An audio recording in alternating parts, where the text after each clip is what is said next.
And now, in studio, bringing his Midwest values from the Show Me State to the land of San Diego. He's a triple threat, licensed as an attorney, mortgage broker, and a top producing realtor who's crushing the competition. Here to deliver you what's happening in the trenches of the market. Your host, Michael Gaddis. Good evening, San Diego. Welcome to the Michael Gaddis Show on AM 1170 The Answer. I am your host, Michael Gaddis. I am a top producing real estate broker, a licensed California attorney, and an NMLS licensed mortgage broker. I truly am San Diego's real estate expert. I am here every Wednesday at 8 p.m. to discuss anything and everything related to San Diego real estate. As always, I welcome any questions or issues that you would like to hear me discuss on the show. There are several ways that you can contact me. First, you could call me at 888-242-2272. That's 888-242-2272. You can also email me at michael@michaelgaddis.com. That's michael@michaelgaddis.com, or you can visit my website at michaelgaddis.com. This last weekend, I attended Oceanside Harbor Days. Oceanside Harbor Days is a 2-day street fair located in the harbor. It's a really great event. It's got incredible weather, really fun events. They had this 2.4-mile Ironman tiki swim this weekend. It was so much fun to see these people get in the ocean, swim around and into the harbor. Some of them, I don't even know how long it took. I mean, it took them a long time to get around. And there were people of all ages there. I swear there must have been like an 85-year-old guy that got out of there after that swim. I mean, it was incredible. He is truly an Ironman. They also had this event where they made boats, and I guess everybody got wood. They had 3 hours to make boats, and they had races with the boats. And the best part about that is watching them all sink, because the majority of them sink, and it's funny to watch them go out there. And of course it's safe. They have people around and things like that. But it's really fun. And the people you see and the things you see at the fair are really incredible. Last weekend, I saw a lizard named Smog that had a tiny pirate hat on and a shirt. I mean, it was so funny. This lady brings this bearded lizard, and he's got a pirate hat on. I don't even know where you buy a tiny pirate hat like that. The other thing is I had a bunch of pirates invade my booth. There was about 10 of them walking around. They were from the Royal French Privateers of Clan Darksail. There were about 10 pirates in the group, and they came over, and I guess they're a group of people that dress up as pirates, and you can hire them for your events. In fact, their Facebook page claims that they have been in numerous television and movie roles. If you want to see a picture of the pirates invading my booth at the Harbor Days, you could go onto my Facebook page, facebook.com/Frontier Loan Group, Inc. Also visiting my booth during Harbor Days was none other than Santa Claus. I kid you not. He was on vacation from the North Pole. He stopped by my booth to gather some information about reverse mortgages. Santa was very interested, I should say. To see a picture of me with Santa, you can also go to my Facebook page, facebook.com/frontierloangroup.com. Well, it's that time again. Property tax bills are on their way. Fun, fun, fun. So when you open up your mailbox here real soon, you should be getting your property tax bill. I guess there's around 1 million county residents will end up getting this tax bill here real soon. Now, it's very interesting. This article I read in the San Diego Union Tribune talks about how much the proceeds are that they gather and who the highest paid person is. Qualcomm will have to pay a property tax bill of $8,547,434.64, more than any other entity. Yeah, that's right. $8.5 million property tax bill. So when you get yours, I guess it's not that bad, right? Well, the other thing I want to talk a little bit about, in the past couple episodes of my show, I've been talking about the development up in Carlsbad, the Agua Hedionda project. And it looks like, the city council and the mayor had passed a proposition to allow the developer, Rick Caruso, to develop this plan, which is going to be around Cannon Road, up around the Agua Hedionda lagoon. The plan, called the Agua Hedionda 8515 plan, called for developing 15% of the lot and preserving 85% of the lot. Now, at first, it seems like that sounds like a really good idea. They're going to preserve the strawberry fields. They're going to preserve a lot of the beaches and the water and everything up there. But believe it or not, there is opposition to it.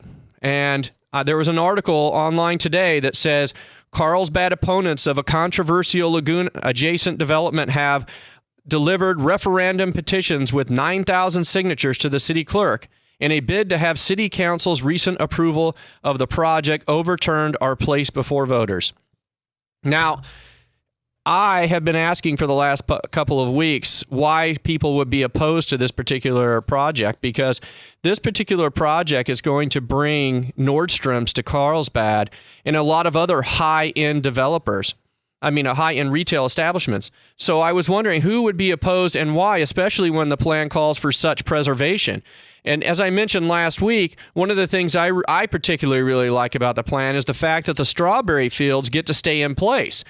And I met at Harbor Days one of the people who are opposed to this plan. And I asked them specifically, why are you opposed? Because when I've asked this question before, all I get is that we don't like rich people from Los Angeles coming down trying to develop Carlsbad. Well, to me, that's not really a fair assessment of your opposition, because why would you be opposed just because a rich guy's coming down to develop the land? So for the very first time, I got some decent answers. And it appears that there's a couple things. The person that I spoke to was with the Audubon Society, so obviously she is very concerned with taking what is now a wildlife habitat and even developing it and even preserving it with parks and things like that. She's just concerned that, that there's going to be an impact on the wildlife. And she believes that it should stay the way it is, that it shouldn't necessarily be developed and parks shouldn't be developed, and she's not sure if enough safeguards are put in place to protect the wildlife that's there. Her other point of opposition had to do with the traffic, and this one is to me is interesting because, the traffic off the 5 freeway right there by Canyon Road, where there's the mile of cars or whatever it is up there. What she was saying is they're not sure if the freeways are basically designed to handle the increased traffic flow that would come off the freeway and into that area of Carlsbad.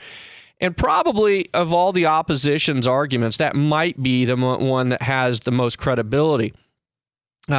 Because, excuse me, because if you've ever driven up in that area, you could see the slowdown that occurs right around those particular exits. So, when I was talking to her, I kind of complimented her on the eloquence of her opposition. Now, my position is I am sure that the mayor of Carlsbad and the city council has taken all of this into consideration. I know that traffic is probably one of the first things they probably thought about.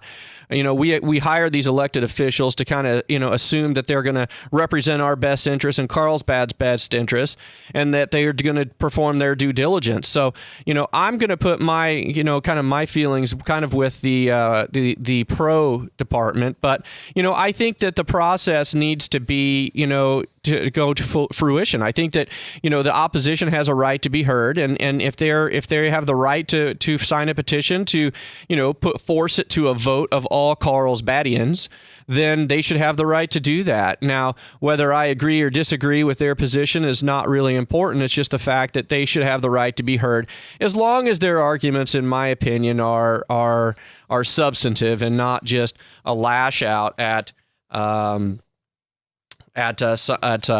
particular person just because he happens to be a very wealthy developer from Los Angeles. Now, going on to another one, the Oceanside City Council just okayed a new home development near Mission San Luis Rey. Now, this one is going to bring 420 new homes to Oceanside.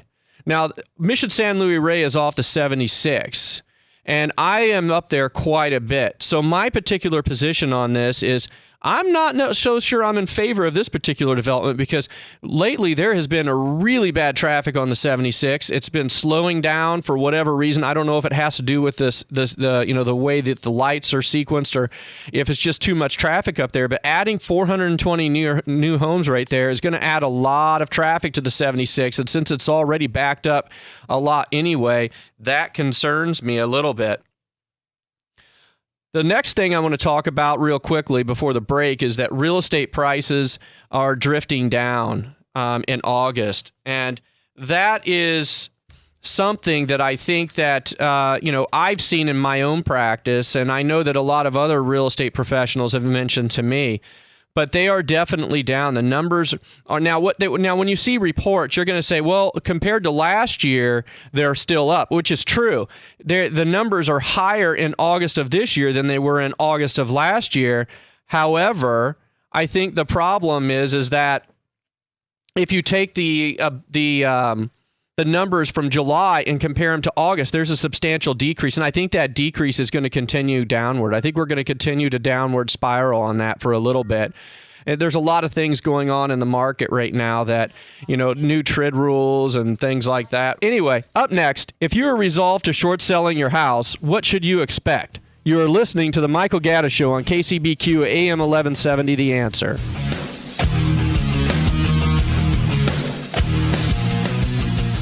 AM 1170 The Answer and AM1170theanswer.com.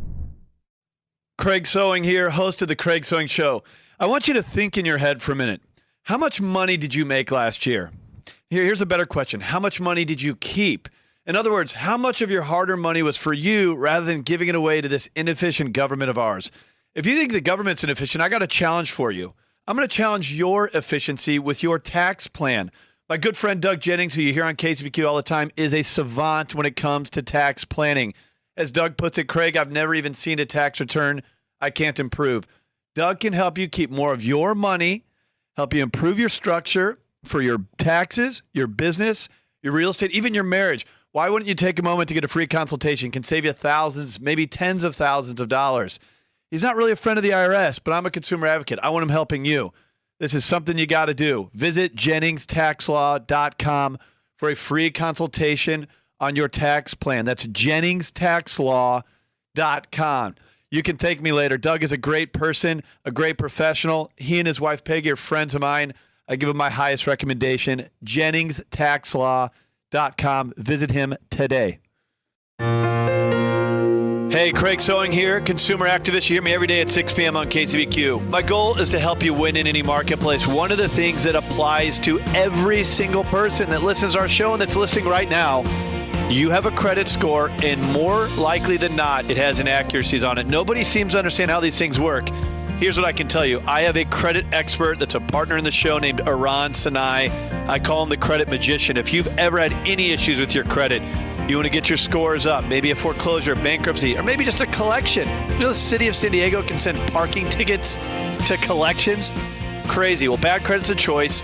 Reach out to Aran Sinai. How do you do that? You go to our website, AmericanDreamElite.com. AmericanDreamElite.com. Hit me up on the contact form. I'll connect you with Aran. AmericanDreamElite.com. If you've ever had any credit issues whatsoever, AmericanDreamElite.com. Who would you rather have representing you when buying or selling your home? A real estate agent or a real estate and mortgage broker who is also a licensed California attorney? To sell your home for top dollar, or if you're facing a forced sale due to divorce, probate, short sale, or bankruptcy, you'll need the added value and marketing services of a realtor with the knowledge and experience of a licensed attorney and mortgage broker on your side. Hi, I'm Michael Gaddis. I give you more, but it doesn't cost you more. Visit MichaelGaddis.com. That's Michael, Gaddis.com. DRE 0146543 and MLS 28001.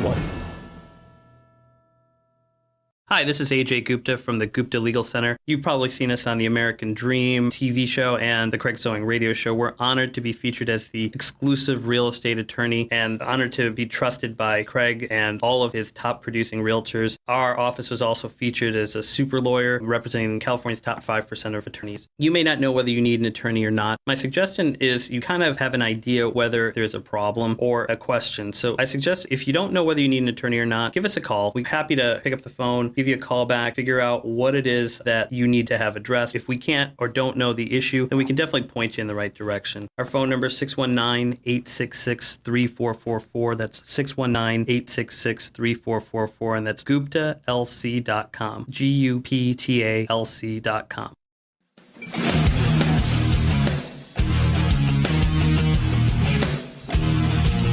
Welcome back to the Michael Gaddis Show on KCBQ AM 1170 The Answer. I am your host, Michael Gaddis of Michael Gaddis JD Realty Group and michaelgaddis.com. If you are at the point where you are considering a short sale, this next segment should be of great interest to you.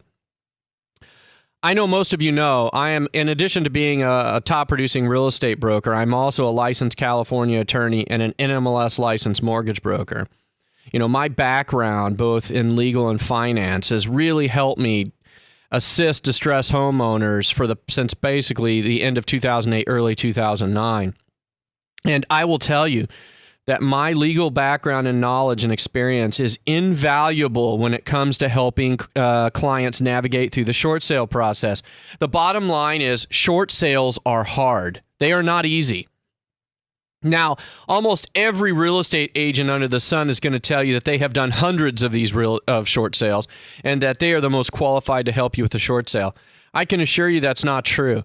I mean, the vast majority of short sales that other agents have done, a lot of them fall apart for various reasons, as we'll talk about in a minute about the process and the hardships that come up with short sales. You're going to understand how, you know, having the background that I do I am able to help people get through these things and navigate through these harsh waters. And, you know, lenders, especially nowadays, in the old days when the property values were really low, the lenders it was easier to short sell your house. They were just kind of agreeing to them left and right. However, because there's an appreciation right now going on in the real estate market, the lenders are becoming more difficult in assessing these because there's an appreciation factor that gets put in there. So whatever your value of your house that they have, they put a 3 to 5% appreciation factor. So what they're doing is assuming that if they have to foreclose, by the time they have to foreclose, your property value is going to go up. So that's where it gets to be a little bit problematic. I think that that sometimes, it takes everything that I have to get through obstacles. And I could tell you hundreds and hundreds of stories about, I got one going on right now that's a nightmare. But I'll get through it. But it is literally making me pull out every talent and ability that I have to try to get it done. Now, let's talk about the process itself. The short sale process on average can take 4 to 6 months. It's not a quick process. It is a lot different and a lot more entailed than a normal real estate transaction. Now, the only servicer that I know that moves super efficiently is IndyMac. IndyMac is one of the more efficient servicers, and that's good and bad because you also have to watch out for the fact that their timelines for trustee sales and foreclosure are also moving simultaneous with your short sale application, so you got to be careful about that. All of the rest of the servicers can be challenging in one way or another. But the first step you have to do if you have made the determination that you need to short sell your house is you have to pick a real estate professional. That is the number one thing you have to do. And my strong recommendation is to find an agent that is also an attorney or that has a legal background. You need to find someone because I'm telling you, when we talk a little in a minute about some of the problems that we incur, you're going to see how invaluable having somebody with that background can be. So retaining a real estate agent is the very first thing that you want to do. The second thing that you want to do is you want to contact your lender and obtain their particular procedure on short sales. Now, every servicer has a different procedure for short selling houses. Some of them will let you put in pre-short sale packages. Some will not. Some will say don't submit a package until you have an offer in place. Now, that can be difficult and challenging, especially if you have a trustee sale or you're in the foreclosure process because, short sales have stigmas on them. So acquiring buyers when you market them is a little bit more difficult than it used to be. There was a period of time where almost every sale on the MLS was a short sale or an REO. Now, short sales are probably, somewhere between, 4 to 7% of the MLS. So what happens is buyers typically don't want to stick around as long as it could take to get short sale approval. So acquiring a buyer can be difficult. The other thing is the agents. I mean, agents don't necessarily want to bring their buyers and put them into a short sale process without knowing if it's going to close or not. I mean, they're committing a lot of their trust to you if they do that, because, their buyers are sticking with them on their advice. So if they get into a transaction, it lingers on for months and months and months and months. They risk losing their buyer and thus, a commission. So it's really difficult to buy to get a buyer. Plus, you have the stigma of a short sale. Now, the stigma of a short sale has more to do with the fact that, one, people want to buy the house at a premium because it's at a short sale. They think they're opportunists and they think, hey, I can get this house at a much lower price. And two, because short sales typically have a lot of deferred maintenance, because homeowners who are short selling their house usually have come to terms with they're going to lose it and are not investing a lot of money back into the house. So a lot of these homes have, termite issues. Maybe they have wood rot, some things like that. Maybe leaky roofs, things that would under normal situations be addressed by a seller, but in short sales they're typically not. So you want to find out what, once you find out what the procedure is, whether it's submitting a prepackage or obtaining an offer is, and then you need to go from there. The next thing you need to do is you need to review the preliminary title report. So now this is important, because this is going to tell you where your obstacles are going to come out, because you cannot sell a property unless you have clean title to the property. So in this situation, I'll give you an example. You're looking for things like junior liens. So you have your first lien, and if it has a junior lien on the property, that could be problematic, especially depending on who it is, because there are some second lien holders that are very, very obstinate. Then you have to determine whether that junior lien is a recourse loan or a non-recourse loan, meaning does the second lien holder have the right to come after you in the event of a foreclosure, or is the note extinguished when a foreclosure occurs? So determining what the rights are of that junior lien holder are really important. You also want to look for judgment liens. If there's been any kind of lawsuits or anything filed or judgments entered against the seller and they put a lien on there, those have to be cleared off before you can short sell the property. HOA liens is something else you have to worry about, and I'm going to tell you something. HOAs are very dangerous. If you are short selling your property and you take one thing away from this particular segment, pay your HOA during the short sale process. Do not stop paying the HOA. They will come after you, and it follows you even if the house goes to foreclosure. So you need to take care of the HOA, or they can really throw a wrench in your short sale process. And even if it goes to foreclosure, they'll throw a wrench in your life. They will not go away. You also need to look for tax liens. See if there's any federal estate tax liens that need to be addressed. Or mechanics liens, or any other type of matters affecting title. So a good real estate professional will review the preliminary title report around the same time they take your listing, so that they know what obstacles they're going to face during the process. So that is the next step.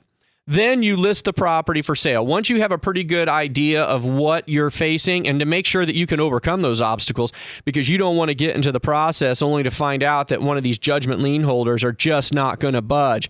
Or if the HOA is demanding the $47,000 you owe them because you haven't paid them for 9 years and they're not willing to negotiate, you need to know that up front, because that's going to help you formulate how you're going to structure your deal and how you're going to negotiate with the lender. Then you list the property for sale. Now, when you list a property for sale, it is extremely important that you try to get as much money as you possibly can. And that is especially important for the reason I told you earlier, that the real estate market is appreciating upwards, and lenders are just not giving away houses anymore. They're just not letting things go. They want as much as they can get for it, and you need to show them that you've tried to get as much as possible. So it's really important that you do that, and you can do systematic price drops, during the thing. But I mean, during the process until you obtain an offer. But sorry, my producer just told me I only had 2 minutes left. He kind of took me off guard there. I was on a roll. So when you list the property for sale, try to get as much money as you possibly can. Then you need to begin collecting documents for the short sale package and begin filling out short sale application. So you need to start the process there. And then you need to obtain an offer. And as I mentioned, try to find one with as much fair market value as possible. Well, I think I'm going to have to get to the short sales maybe in a different show, and I'll finish this particular topic up because I think it's a topic that is really important to a lot of people. And there's a lot that needs to be done when these are a lot of work. They're basically about 5 times more work than an equity sale, and there's a lot of navigating that you need to do through them. Well, if you've ever been considering getting solar for your home, I have a special treat for you. I've invited the CEO of SolarFuze, the premier solar company in all of San Diego County, to visit us in studio. You are listening to The Michael Gaddis Show on KCBQ AM 1170, The Answer.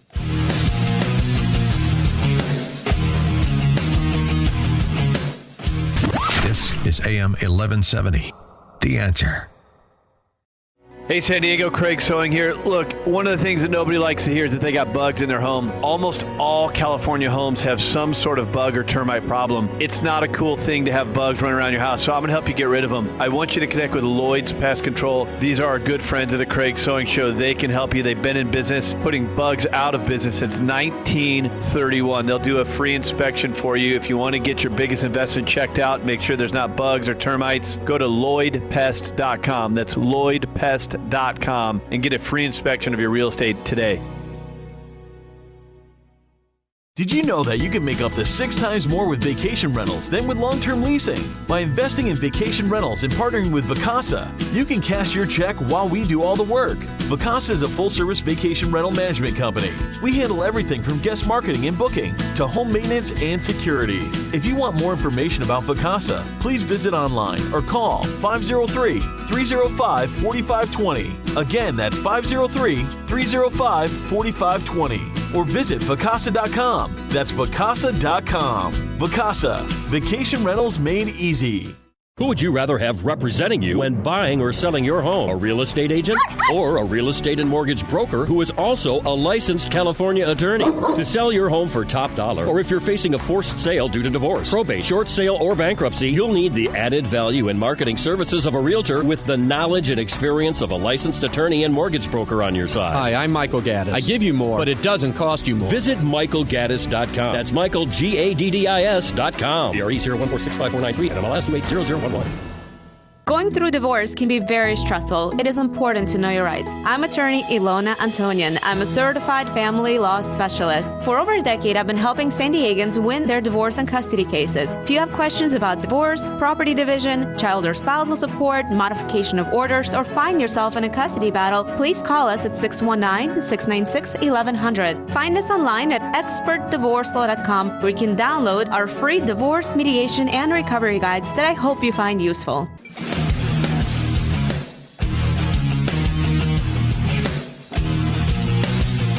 Welcome back to the Michael Gaddis Show on KCBQ AM 1170, The Answer. More and more San Diego homeowners and businesses today are turning to solar power for their energy needs. The demand for solar power is evident by the ever-increasing number of solar companies that are popping up all around San Diego County. This last weekend, I had a booth at the Oceanside Harbor Days, and I kid you not, there were at least 3 solar companies there, all of which telling me the same thing, that they were the best at what they did. Since there are so many choices, how do you choose which solar company is the right one?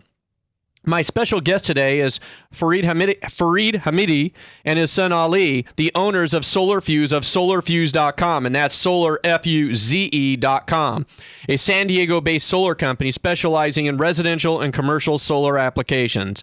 Fareed and Ali, thank you for coming by to join us today. Thank you for having us. Thanks for inviting us.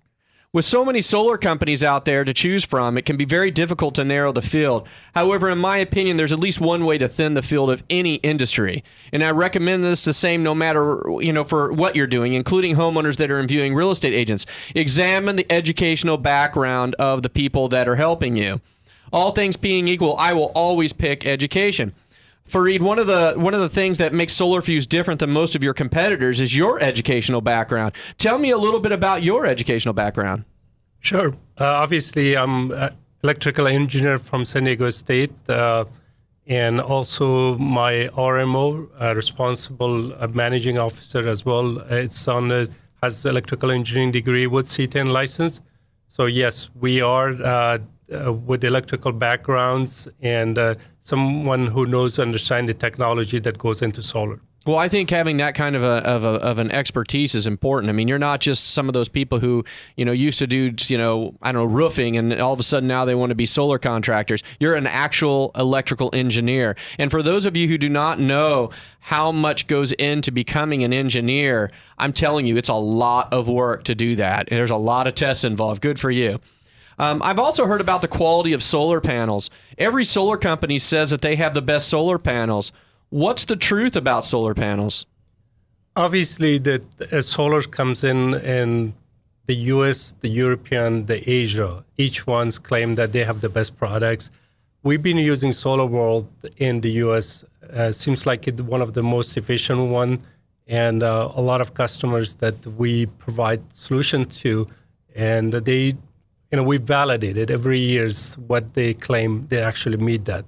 So that's give us a confidence that whatever we say up at the beginning, that's true statement. So your solar panels are manufactured in the United States? It's a U.S. company. SolarWorld is a U.S. company, and they do have branches in Germany that they make some parts there.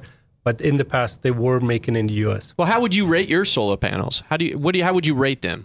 The way that we rate them, that when we install a solar in somebody's house, and we have given a minimum warranty that this panels produce. And by the times that we actually see that, a lot of the SolarWorld were U.S.-made products that are matching the numbers that they claim. And so that would give us indications that those are the better version of solars. Well, what's the warranty on your panels? Because I know a lot of people say, well, these panels are warranted for X. What's the warranty on your particular panels? Every panel now is 25 years, and also SolarWorld is coming up with the products that is 30 years. So it's a robust than the existing one. So it's somewhere the minimum is 25 years for all the panels. Well, something else that I run into all the time are solar leases.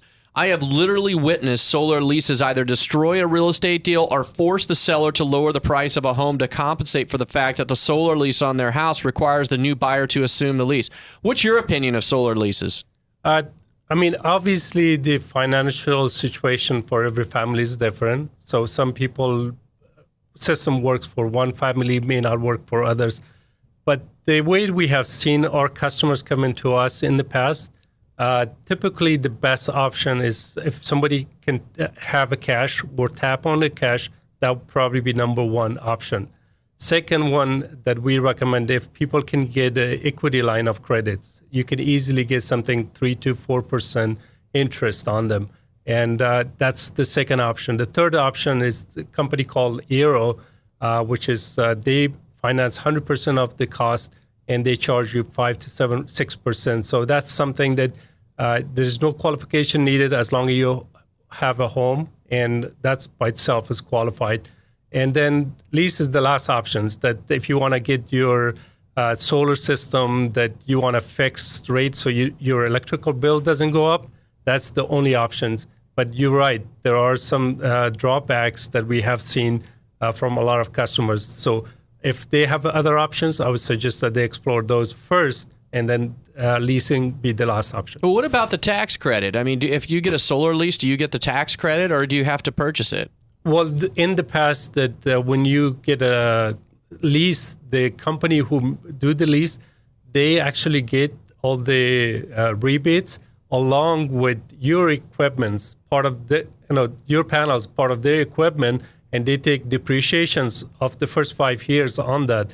So they get majority of their money up front, and the homeowners end up to pay for the next 20 years of their payments. Wow, so they're getting the benefit of the tax credit that you would get if Correct. you purchased it outright, and they're depreciating it. Correct. Wow. As a matter of fact, the Euro program, that they pay 100% of the cost, and you still get your own tax write-off, the 30% federal tax credit, that you still get them, but this is probably much simpler and easier and more beneficial to homeowners. Oh, so what's that plan called again? Hero, H-E-R-O. Oh, so the Hero program allows for you to get the financing you need and still get the tax credit. Correct. So that seems like it's a much more viable option than leasing. And there's no qualification needed. There's no credit scores.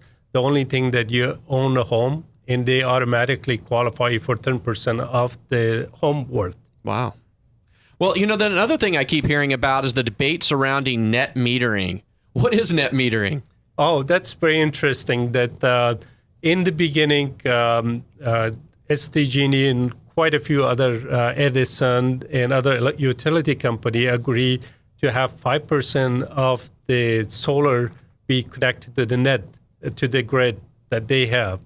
And that 5% is running out short. So as you can check the SDG&E website, they daily updating of what's going on with that plant.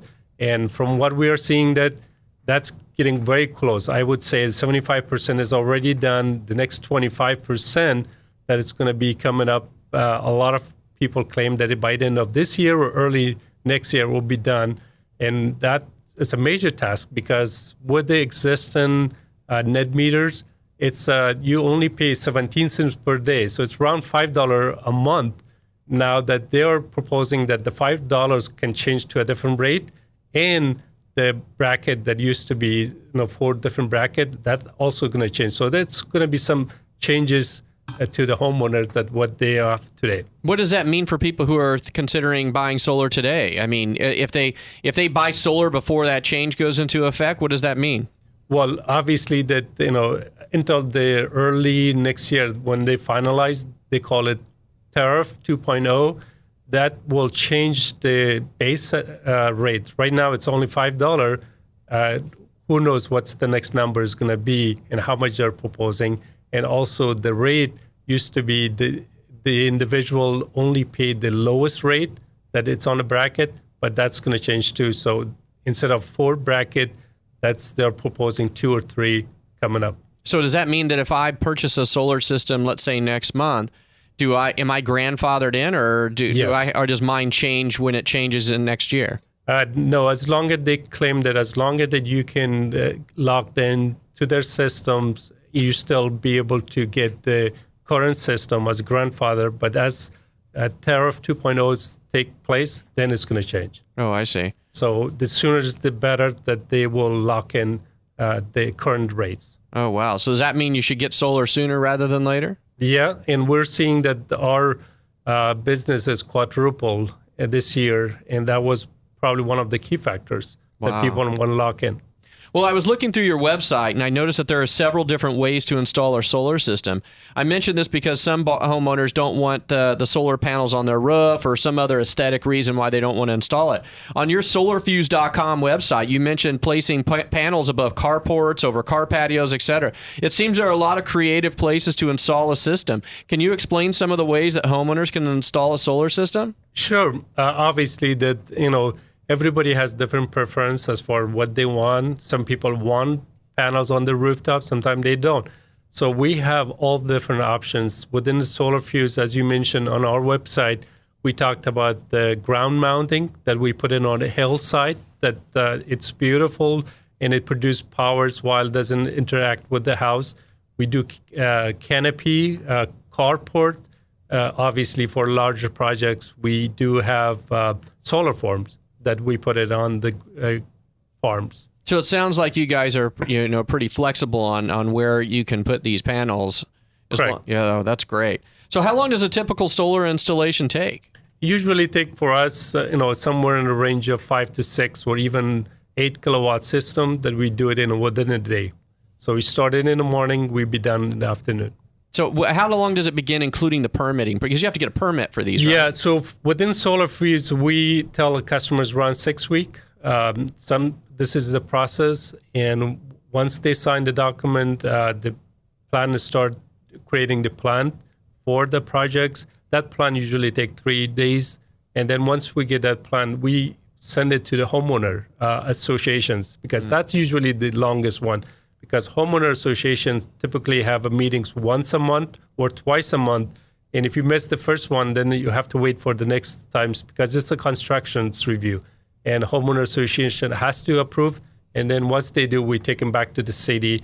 And they usually take a week or 2 to get it back. So when we said around 6 weeks, 6 to 8 weeks, that's a reasonable timeline. Well, there we go with the HOAs again. Keep paying your HOA payments. They'll probably make it easier for you to get your solar system. So one more thing I wanted to ask you. I know that homeowners with solar are able to track the performance of their solar system with their phone or their computer. I've seen people do this where, a guy comes out and says, hey, look at my phone. Look what I'm generating on my roof right now. Do you guys have that kind of capability? Yes.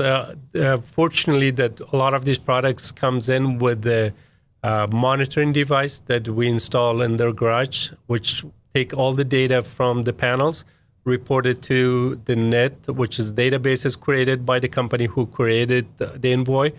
And they continuously report it. So you can see your production per minutes, per hours, per day, per weeks, per year. So it's really awesome. It's a good feeling that you could see that how much you produce.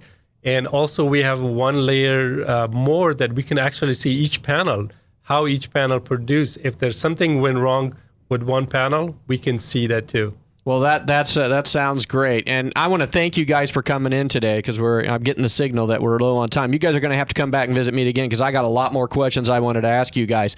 So I want to thank Fareed of SolarFuze for coming in today, and I want to thank Ali too, who was very talkative today. You said so much, Ali, I couldn't keep you off the mic. So I thank you. I think you all will be very hard-pressed to find a solar company as knowledgeable and as qualified as SolarFuze. If you are interested in solar, I encourage you to contact SolarFuze today. SolarFuze truly is San Diego's premier solar company. You can reach them by calling 858-729-8788. That's 858-729-8788. Or by visiting their website, SolarFuze.com. That is SolarFuze.com. I learned something about reverse mortgages while attending the Oceanside Harbor Days last weekend. I will tell you all about it after the break. You are listening to The Michael Gaddis Show on KCBQ AM 1170, The Answer. AM 1170, The Answer. Everywhere you go on iHeartRadio. What if you could safely grow your retirement account with a reasonable rate of return with no risk of principal? Hi, this is Dave Harris with Wealth Preservation, specializing in retirement income and insurance planning. There's nothing I enjoy more than helping San Diegans protect and grow their retirement savings. For over 4 decades, we have helped families achieve financial success. If you need help with your retirement planning, please visit me online or call me today. My number is 800-313-PLAN or visit me online at wealthpreservationllc.com. Hey, Craig Sewing here. Look, I get asked all the time from CraigSewing.com, who is my CPA? I got to tell you, this guy is the savant of tax planning. He's not just a CPA that does all the paperwork. He will actually help you coordinate a full-blown tax plan and asset protection. I have never referred anybody to Doug Jennings that was not able to reduce their taxes. Not once. And I've never heard anything negative. I give my highest recommendation to Doug Jennings at JenningsTaxLaw.com. You got to reach out to him, a free consultation. And you'll see you might be able to cut your tax liability in half. Ethically, legally, it just takes a plan. Doug Jennings, JenningsTaxLaw.com. Reach out to him today, JenningsTaxLaw.com. Who would you rather have representing you when buying or selling your home? A real estate agent or a real estate and mortgage broker who is also a licensed California attorney? To sell your home for top dollar, or if you're facing a forced sale due to divorce, probate, short sale, or bankruptcy, you'll need the added value and marketing services of a realtor with the knowledge and experience of a licensed attorney and mortgage broker on your side. Hi, I'm Michael Gaddis. I give you more, but it doesn't cost you more. Visit MichaelGaddis.com. That's Michael, Gaddis.com. DRE 014654993 and MLS 28001. Your home should be a place that you love coming to. Hi, I'm Nikki Klug, interior designer, and there is nothing I enjoy more than helping San Diegans live in homes that they fall madly in love with. I've helped hundreds of homeowners experience a sense of luxury, rejuvenation, and inspiration in their everyday lives. If you need help creating a home that you love, please visit me online at NikkiKlugDesign.com or call me at 619-948-7173.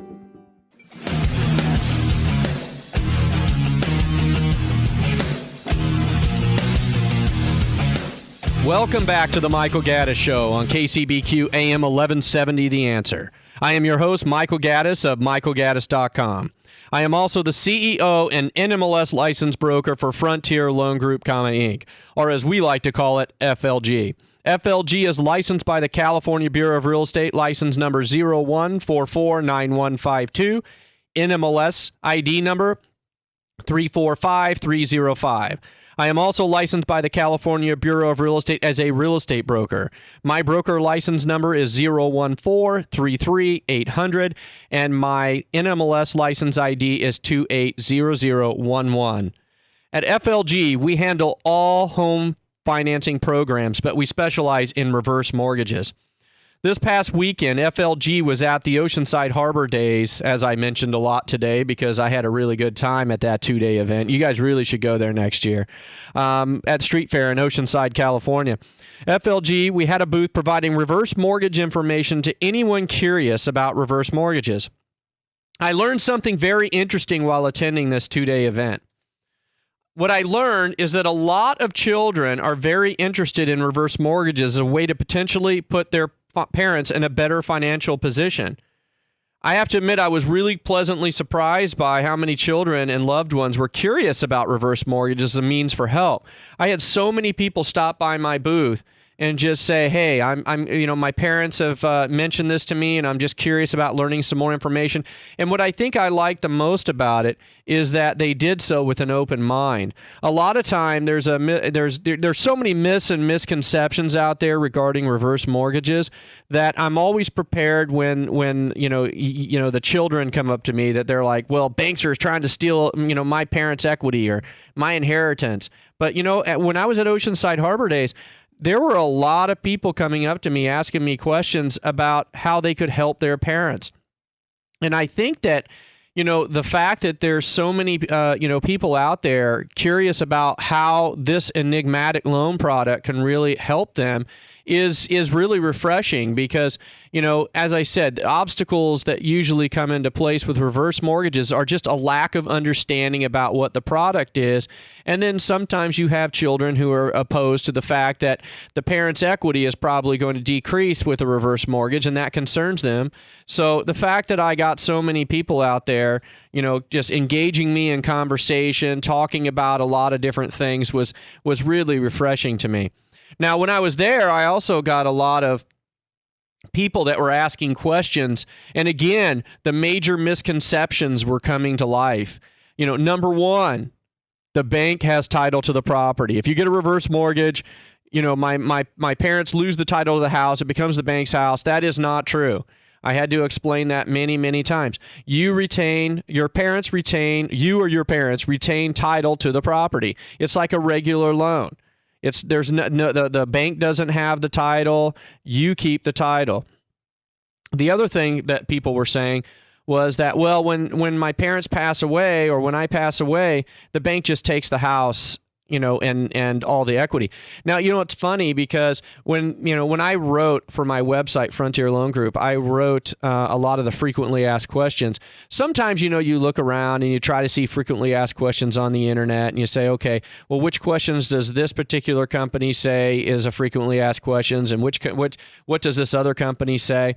And it's really ironic that and this is true, when you say frequently asked questions, these are the frequently asked questions. And so no, you do not lose the equity to your home when you get a reverse mortgage.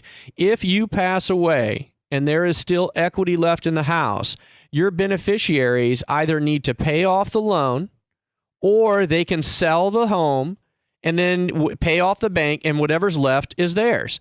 There is no, attachment to the equity of the home.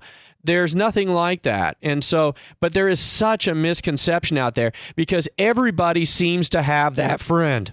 And what I mean by that friend is, oh, well, my friend, yeah, she got a reverse mortgage and the bank threw her out of her house. Yeah, she didn't do anything wrong whatsoever. And next thing you know, she was there for 10 years and they just threw her out. They said that she has exceeded her life expectancy. It is amazing how many stories you hear that are simply just not true. And that's why it's refreshing when I'm at an event like the Oceanside Harbor Days or the Golden Future Expo or wherever I might be going, when I talk to somebody and they come at me with an open mind versus this misconceived perception of what they are and kind of look at me with disdain because they don't really understand what it is that they're talking about. And so there is a lot of different things that happen with reverse mortgages. And as I stress to everybody, education is the key.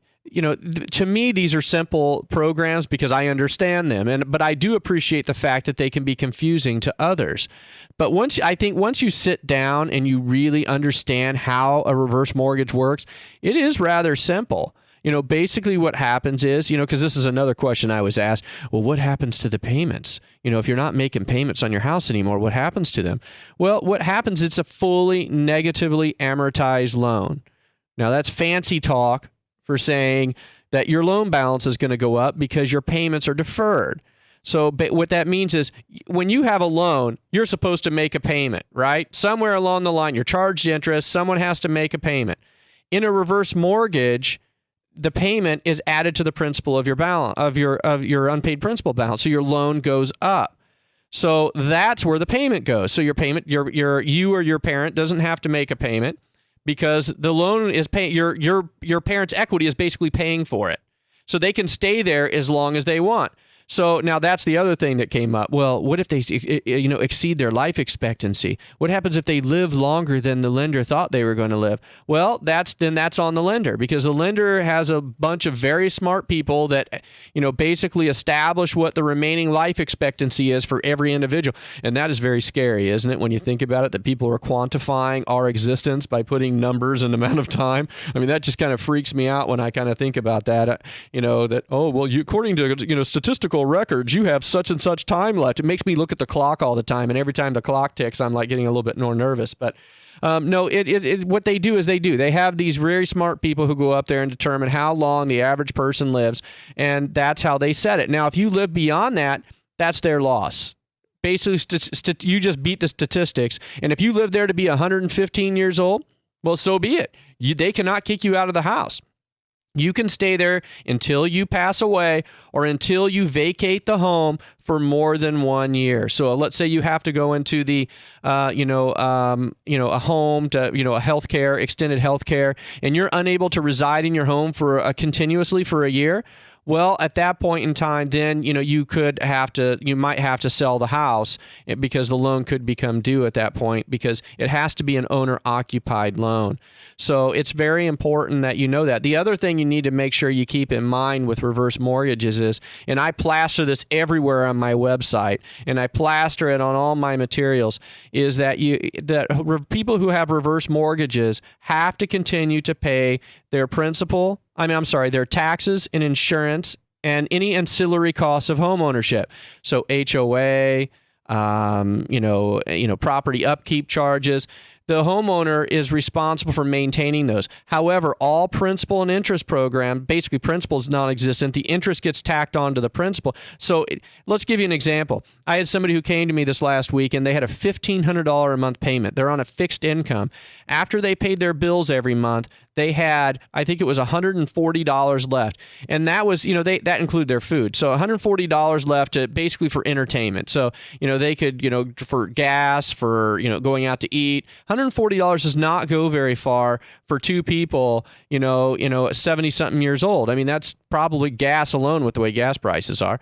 So what I'm saying is that, by doing a reverse mortgage, you can eliminate the $1,500 payment, and all of a sudden there's a huge swing in their net disposable income. All of a sudden their income goes from net disposable goes from $140 to at least $1,640. Now that's a way to live. When you live your whole life working hard, you don't anticipate that you're going to have to, pinch pennies to go out to see a movie or to go out to dinner. What you do is you try to work hard so you can have a good quality of life. And that's what it's all about. Your golden years should be golden, not brass, not copper, not any of that. Well, that does it for today. I want to thank you all for listening to the Michael Gaddis Show on AM 1170 The Answer. I am here every Wednesday night at 8 p.m. discussing anything and everything related to real estate. If you want to contact me with questions or topics for the show, please feel free to email me at michael@michaelgaddis.com. Contact me via Twitter at MGJDRealty. Call me at 888-242-2272. Visit my Facebook page at facebook.com/Michael Gaddis Realty Group, or visit my webpage at michaelgaddis.com. Again, you have been listening to the Michael Gaddis Show on AM 1170, The Answer. Good night, San Diego.